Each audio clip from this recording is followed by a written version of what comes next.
The Battle of Calabria was a naval battle during the Battle of the Mediterranean in World War II. It was fought between the Italian Royal Navy and the British Royal Navy and the Royal Australian Navy. The battle occurred 30 miles to the east of Punta Stilo, Calabria, on 9 July 1940. It was one of the few pitched battles of the Mediterranean campaign during World War II involving large numbers of ships on both sides. Both sides claimed victory, but in fact the battle was a draw and everyone returned to their bases as soon as possible. After the battle, the Allies claimed to have achieved some sort of moral ascendancy over the Italian Navy. Conversely, the Italian propaganda depicted the clash as a victory of their own. Background: when Italy entered World War II, their forces in Libya were ill-equipped for offensive operations, and the Italian fleet was forced to start large supply convoys in order to bring them up to fighting condition. On 6 July a convoy of 4 merchant ships left Naples on their way to Benghazi, while attempting to fool the Allies into thinking they were making for Tripoli. That evening 2 torpedo boats from Catania and another freighter met them off Messina, and the next day their escort force joined the convoy from Taranto after being informed that the Allies had recently left port in Alexandria. The transports carried 2,190 troops, 72 M11 tanks, 232 vehicles, 10,445 tons of supplies, and 5,720 tons of fuel. The convoy's escort consisted of 3 groups, 8 destroyers and 4 torpedo boats directly protecting the cargo ships. A second group sailed 35 miles to the east consisting of 6 heavy cruisers and another 4 destroyers. Finally, the main battle group consisted of 2 battleships, 8 light cruisers and another 16 destroyers. A substantial number of the Italian destroyers didn't take part in the battle due to mechanical problems and the need to refuel. Meanwhile, the Allies were involved in a similar convoy action. The fleet sailed from Alexandria bound towards Malta, where the destroyers would deliver supplies and a limited number of specialist reinforcements.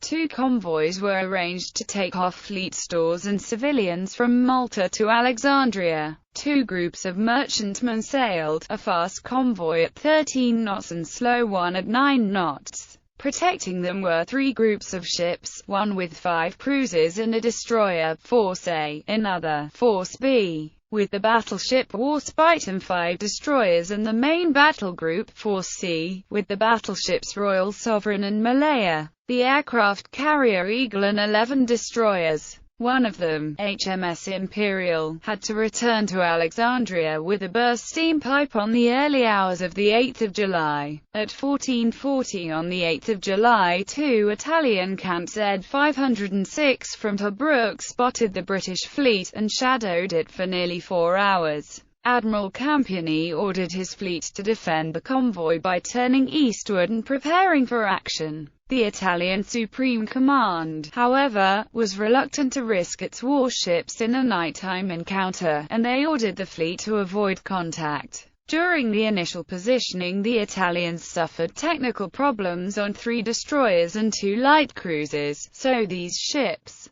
with several additional destroyers, were detached to refuel in Sicily. In order to make up for these losses, another destroyer group was summoned from Taranto. At this point, the Italian fleet had 16 destroyers. Meanwhile, the Allies were having problems as well. From 1000 to 1840, 72 land-based bombers of the Italian Royal Air Force from the mainland attacked their fleet. Unlike the dive bombers favored by the Germans, Italian bombers operated in formations at high altitudes during the early stages of the war, about 12,000 feet. While scores of bombs were dropped by the Italians, a single hit on the HMS Gloucester represented the outcome of 2 major attacks. This was a serious hit on the bridge, killing the captain, 6 officers and 11 ratings. In addition, 3 officers and 6 ratings were wounded. At 15:10 on 8 July, Cunningham's fleet steamed toward Taranto, in order to cut Italians' return route. At dusk, Cunningham changed course from 310 degrees to 260 degrees and slowed the fleet speed. During the first hours of the 9th of July, they took a 305 degrees course to avoid the Italian air reconnaissance while keeping their fleet between the Italian squadron and the Gulf of Taranto. By 12:30, the Italian Supreme Command was unaware of the situation of the British fleet. Campioni told his fleet to scramble by 1400 about 60 miles southeast of Cape Spartivento in search of the enemy. Campioni eventually received reports of the British position at 13:30, and 6 Ro-43 float planes launched shortly after by the Italian cruisers spotted the British warships 30 miles closer than supposed. Battle cruiser engagement at noon on the 9th of July. The two fleets were 90 miles apart. Vice Admiral Cunningham could not close the distance to engage with the significantly slower Royal Sovereign and Malaya and took Warspite in on its own. Meanwhile, at 13:15, Eagle launched several unsuccessful sorties by ferry Swordfish against the Italian heavy cruisers, which they took for battleships. At 13:10, the Italian Supreme Command had instructed Campioni to engage one of the two enemy forces facing him, but in fact they had planned to keep the action close to Italy and were deliberately moving north in order to draw the Allies closer to their air bases.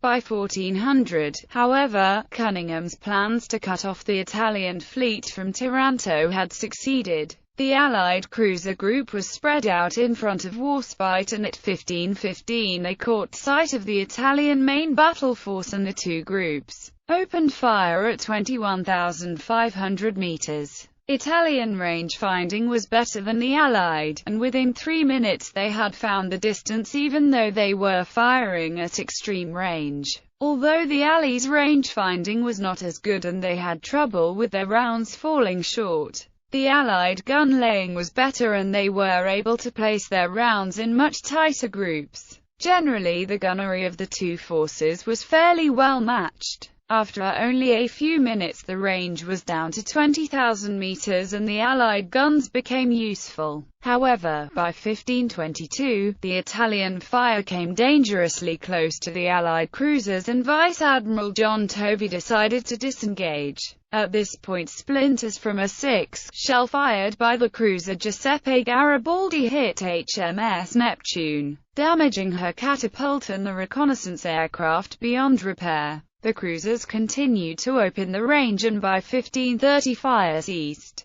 Battleship engagement. One group of Italian light cruisers, mistaken for the heavy cruisers of the Zara class, was on the Allied side of the battle line and was soon within range of the charging Warspite. Once again the Allied rounds fell short, and neither of her targets, Alberico da Barbiano and Alberto di Giussano, received any damage in the initial salvos. However, by this time Warspite was also out of position, and she circled in place in order to allow Malaya to catch up. Meanwhile, Royal Sovereign was still well to the rear. The Italian commander decided to take on Warspite, and started moving his two battleships into position. At 1552 Giulio Cesare opened fire at a range of 26,400 meters. Conte di Cavour did not fire, a decision many have questioned. Italian strategy was to have only one ship targeted at a time, as it was learned during the Battle of Jutland that with more than one ship firing at a single target it became very difficult for the range-finding parties to tell which rounds were theirs. Conte di Cavour had been assigned to Malaya and Royal Sovereign, which were further back and did not enter the engagement.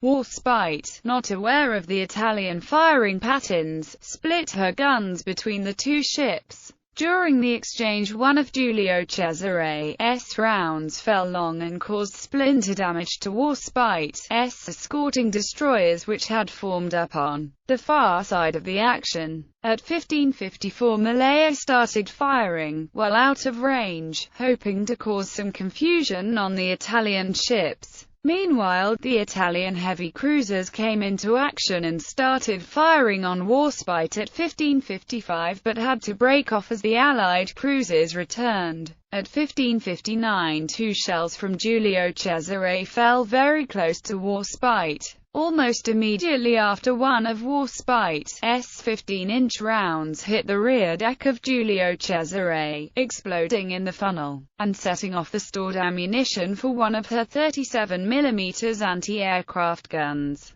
The damage was quite superficial, but 66 seamen were killed and 49 wounded, around the 10% of the whole crew. The fumes from the burning ammunition were sucked down into the engine room, which had to evacuate and shut down half of the boilers. Giulio Cesare's speed quickly fell off to 18 knots and Conte di Cavour took over. Giulio Cesare and Warspite were well over 24,000 meters apart at the time of the hit, which was one of the longest-range naval artillery hits in history. It would appear that Warspite was in an excellent position to deal some serious blows to the slowing Giulio Cesare, but she once again executed another tight turn to allow Malaya to catch up. With her guns suddenly silenced during the turn, rangefinders on Malaya discovered what the Italians had been intending to avoid: that her rounds were falling 2,700 yards short of Giulio Cesare, and they had been watching Warspite's rounds, not their own. At 16:01, the Italian destroyers generated smoke, and the battleships got under cover. There is some debate about this point today, the Allied position being that the battleships were leaving battle, the Italian that they were attempting to make a torpedo attack with their destroyers from within the smoke. Final actions: at 15:58, Fiume reopened fire on her counterpart in the Allied line, Liverpool, and soon 2 groups of Italian cruisers, Zara, Bolzano and Pola, had opened fire. The Gorizia and Trento followed soon and entering combat range with the main Allied cruiser battle group. Firing continued as both groups attempted to form up, and at 16:07 the Italian cruiser Bolzano was hit 3 times by 6 shells from HMS Neptune, temporarily locking her rudder and suffering 2 fatalities at the torpedo room. A near miss on the destroyer Vittorio Alfieri caused minor damage. Meanwhile, the mechanics on Giulio Cesare were able to repair 2 of the 4 damaged boilers, allowing the battleship to reach 22 knots. Admiral Campioni, considering the possibilities of his remaining battleship, Conte di Cavour, against 3 enemy battleships and an aircraft carrier, decided to withdraw the battleships towards Messina. Cesare was out of action for 30 days. Over the next hour, both fleets attempted to make long-range torpedo runs with their destroyer groups without success. At 16:40, the Italian Air Force made an attack with 126 aircraft, reporting damage on Eagle, Warspite and Malaya, because of some misunderstanding. 50 of the Italian aircraft also attacked the Italian ships, without damage. The battle ended at 16:50 with both sides withdrawing. One final victim was the destroyer Leone Pancaldo, sent to Augusta in Sicily, which was hit by a torpedo launched from a swordfish at 9:40 the next day and sank in shallow water. Aftermath: after the battle, both fleets turned for home. This allowed the Italians to claim a victory of sorts, as their cargo ships were already past the action by this time and sailed safely for Libya. Meanwhile, the Allied ships also reached Alexandria along with their escort. Although the battle was indecisive, Allied sources claimed that the Royal Navy asserted an important moral ascendancy over their Italian counterpart. One question is why the Italians did not send their 2 operational battleships of Vittorio Veneto class at Taranto, both almost ready for action and only a few hours from the scene. Both capital ships were still undergoing trials, and Littorio had suffered an electrical mishap on one of her main turrets. Littorio and Vittorio Veneto would have tipped the balance of fire well onto the Italian side. Even without these ships, the fleets were fairly even. Despite Italian superiority in aircraft due to the nearby land-based aircraft of the Regia Aeronautica, the attacks proved ineffective, achieving little apart from the damage to Gloucester. Despite this, the air arms battle reports were inflated to the point of claiming damage to half of the Allied fleet. Overall, Allied gunnery proved superior, while the Italian salvos were too widely dispersed due to technical reasons that were not to be overcome until the end of the conflict. Order of battle. Allies Force A was made up of the 7th Cruiser Squadron and HMAS Stuart under Vice Admiral Tovey, Force B commanded by Vice Admiral Andrew Cunningham, who was the Commander-in-Chief of the entire Mediterranean Fleet, and Force C commanded by Vice Admiral Sir Henry Pridham Whipple. 3 battleships, Warspite, Malaya, and Royal Sovereign. 5 light cruisers, Orion, Neptune, HMAS Sydney, Gloucester, and Liverpool. 1 aircraft carrier, Eagle. 16 destroyers. The destroyer HMS Escort was sunk in the western Mediterranean where Force H was providing a feint and demonstration against Sardinia to distract the Italian fleet from the sailing of the Allied convoys. She was torpedoed on the 11th of July by the Italian submarine Marconi during Force H's return passage. Regia Marina Italian force commanded by Vice Admiral Inigo Campioni. 2 battleships, Conte di Cavour and Giulio Cesare. 6 heavy cruisers, Zara, Fiume, Gorizia, Pola, Bolzano, and Trento. 8 light cruisers, Eugenio di Savuara, Duca d'Aosta, Muzio Attendolo, Raimondo Montecuccoli, Alberico da Barbiano, Alberto di Giussano, Duca degli Abruzzi, and Giuseppe Garibaldi. About 16 destroyers, among which Vittorio Alfieri, Artillery, Lancier, Leone Pancaldo, Dardo, Sestri Ponente, Freccia, Sayetta and Strail.